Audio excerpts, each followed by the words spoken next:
กับทักทายสบายดีเด้อพ่อแม่พี่น้องปองปายเบอร์สุขุสุขคนเด้อพี่น้องมื้อนี้มาพบมาพอกับซองสังลีพาทำคือเก่าอีกแล้วพี่น้องเอ้ยเนาะมื้อนี้สังลีก็หากันมาแต่ซื้อเครื่องพี่น้องเอ้ยก็สิได้เข้าไปหน้าพี่น้องเนาะซื้อเครื่องบ่ว่าจะเป็นขนมนมเนยนั่นแหละของเจ้าปุ้ยเนี่ยเด็กๆเนี่ยพี่น้องเอ้ยเป็นขนมอ่าจะเป็นขนมมื้อนี้ก็เป็นมื้อมัดข้าวเด้อพี่น้องเด้อ มัดเข่าอาจจะแล้วมื้อนี้พี่น้องเนาะหลังจากเกี่ยวมานานแสนนานก็ซึ่งเพิ่งจะมาแล้วมื้อนี้พี่น้องเอ้ยก็จะเป็นน้ำหวานแน่แล้วก็เป็นซีนแห้งเป็นน้ำก้อนก็เป็นนม2 แพ็คพี่น้องเอ้ยก็หากันมาฮอดพี่น้องเอ้ยสื่อของบำรุงให้เจ้าปุ้ยแหละส่วนใหญ่เนาะพี่น้องแล้วก็เป็นขนมของเด็กๆเพิ่นป้าพี่น้องไปพบกันอยู่ทางหน้าพุ่นแหละพี่น้องเอาเพิ่นเห็นยังอยู่เนาะทางลีกหากันมาฮอดพี่น้องไป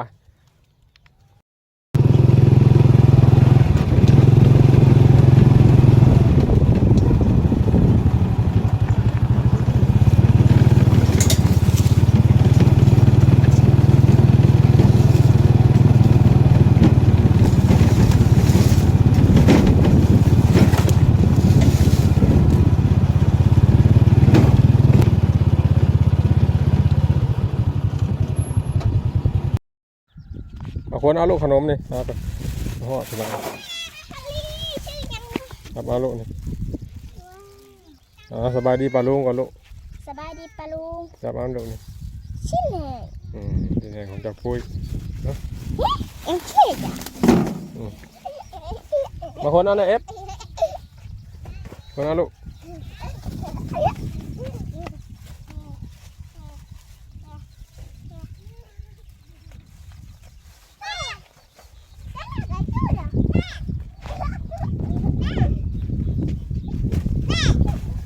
แบ่งกันกินลูกสบายดีป่าลุงลูกครับสบายดีลูกสบายดีปะลุงให้ปะลุงกินเอลเซ่ก็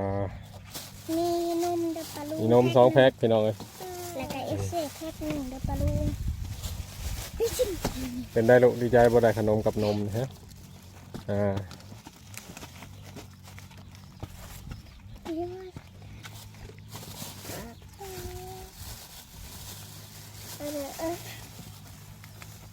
อันนี้เป็นซีนแห้งพี่น้องเลยเหลือหมัดเดียวในห้างถ้าปฏิงค่ากับสังลีก็เลยเอาซะเนาะว่าสังลีบ่ได้ไปตลาดบ่ได้ไปไกลพี่น้องเลยว่ามื้อนี้ก็พามัดข้าวเนี่ยฝนตกเนาะกินสตรอเบอรี่เอาแม่สตรอผลไม้กินลูกออมเอาได้ไหมออมสตรอเบอรี่ได้ให้เอ้ยนะจะอ้วนขึ้นอ้าวอ้วนเอ็ดแจกจ่ายกันลูก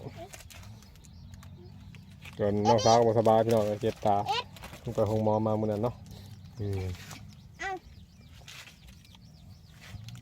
แกะนมฮะลูกขยะเอาไว้กินตอนแรงกินแล้วจะปุ้ยได้บ่กินบ่ลูกแกะเอาลูกกินช่องหนึ่งจะได้บ่แจ็บกินช่องหนึ่งเอาไว้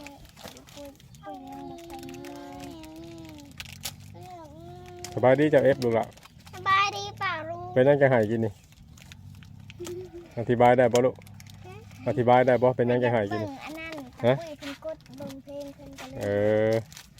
ให้เจ้าเอ็มอธิบายแทนเนาะเรื่องเจ้าเอฟหายเมื่อกี้นี่พี่น้องเลยเห็นขนมแล้วก็เงียบกินลูกกิน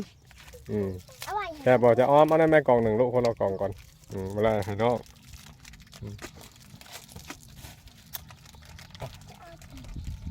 กินแล้วลูกอากาศก็จะเริ่มเย็นแล้วพี่น้องเอ้ยฝนก็ตกเลยเนาะ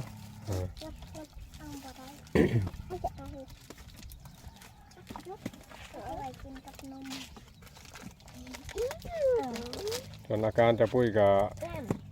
เริ่มดีขึ้นเรื่อยๆแล้วพี่น้องเอ้ยเพราะว่าบาดแผลแบบนี้นะต้องเลยใส่เวลานานเนาะ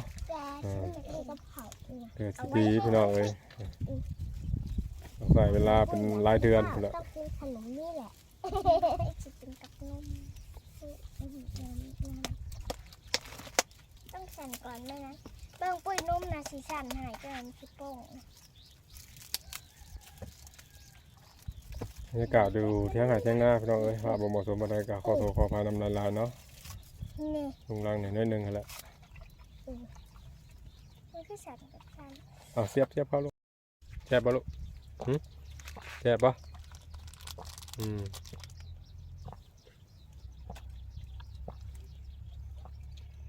สังลี CFC มาพี่น้องเอ้ย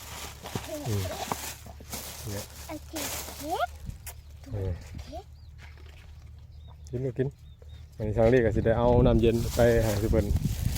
กินอยู่พุ่นพี่น้องเพิ่นซุเพิ่นมัดเข่าก่อนอันนี้เนี่ย น้ำเย็นลูก ตะกี้ จะกินบ่ค่อยได้ดอก จะต้องอันนั้นกินแล้วแพ้มันจะไข้ขึ้นพี่น้องไงสงสัยยันพิษเนาะอันนี้ก็บ่อยากให้กินปานใดพวกผสมเป๊ปซี่พี่น้องน้ำอารมณ์กินนมกินหยังเอาเลยค่ะโอเคเนาะไปพี่น้องมานี่ก็สังลีก็สิไปเบิ่งเพิ่นมัดเข่าก่อนเบิ่งบรรยากาศพี่น้องเอ้ยคนเกี่ยวข้าวทางผูป้าตัวเนาะเต็มสนั่นพี่น้องเอ้ยไปกับผ้าออกมื้อนี้ฝนสิตกแห้งเพิ่นว่า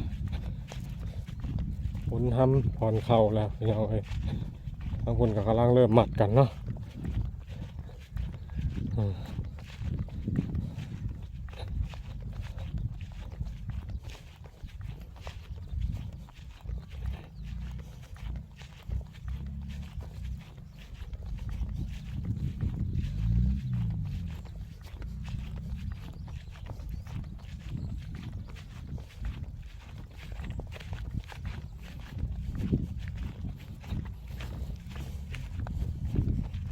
ข้าวหมัดข้าวแล้วพี่น้องเอ้ย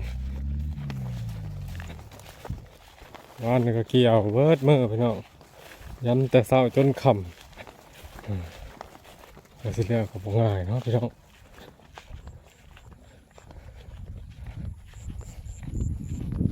เป็นว่าสิปั่นข้าวมื้อนี้พี่น้องเอ้ย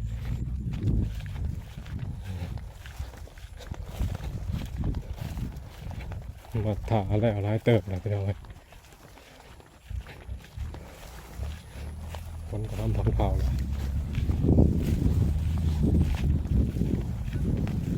ประมาณนี้เนาะพี่น้อง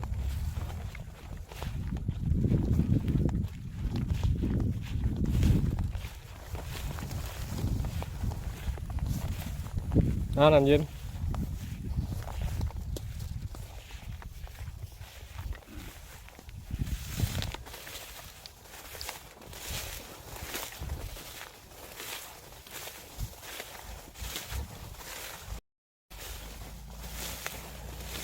มาถ่าพี่น้องเกือบไปแล้ว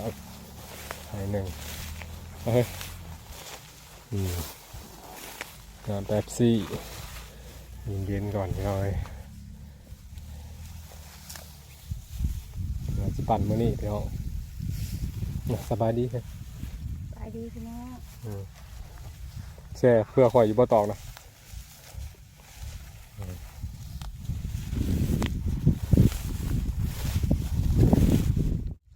ก็โอเคเนาะพี่น้องบานิสังลีก็สิได้เตรียมตัวลงมัดข้าวมัดน้ำเด้อพี่น้องเอ้ยฟ้าฝนก็เริ่มสิมาเลยเนาะพี่น้อง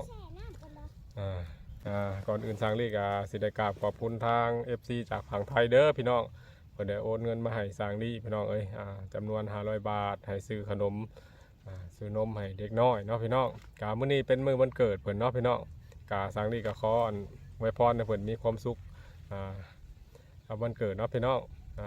ขอให้เพิ่นสุขกายสุขใจไปตลอดเนาะจากพี่จันเพ่งพี่น้องเอ้ยเพิ่นเลยฝากเงินมาตั้งแต่เมื่อคืนนี่พุ่นล่ะพี่น้องเอ้ยสังลีก็หากลับไปเอามื้อเช้านี่เนาะก็โอเคพี่น้องเอ้ยเนาะสำหรับคลิปนี้สังลีก็สิได้ลาพ่อแม่พี่น้องไปเพียงเท่านี้เด้อขอบคุณทุกกำลังใจทุกคอมเมนต์พี่น้องเอ้ยที่เข้ามาชมทั้งช่องสังลีพาทำไว้พบกับคลิปใหม่เนาะคลิปนี้ก็ลาไปก่อนพี่น้องเอ้ย